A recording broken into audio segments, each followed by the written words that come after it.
আজকে পবিত্র অনুষ্ঠানের তৃতীয় রজনী আমাদের দরবার শরীফের পেশ ইমাম কারি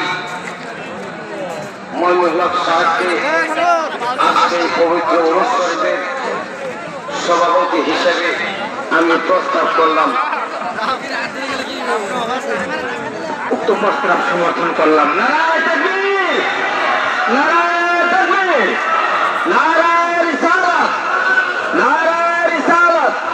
খোকজানি পাক দরবার শরীফকে, খোকজানি পাক দরবার শরীফকে, খোকজানি পাক দরবার শরীফকে, মহামান্য দয়াল গদিনেশ হুজুর পাককে, মহামান্য দয়াল গদিনেশ হুজুর পাককে, শাহজাদা হুজুর সাহেব কেবলাকে, শাহজাদা হুজুর সাহেব কেবলাকে, খোকজানি পাক দরবার শরীফকে, মহাপবিত্র ওরস শরীফকে, মহাপবিত্র ওরস শরীফকে, আল্লাহু আকবার, আল্লাহু আকবার, শাহাদাত পড়েকি, শাহাদাত পড়েকি। সিনারা এখনো দক্ষিণে দাঁড়ায় আছেন, আপনারা খারানা থেকে অতি সত্তর সামনে অনেক জায়গা পড়ে আছে, এদিকে আপনারা সবাই এদিকে বসেন।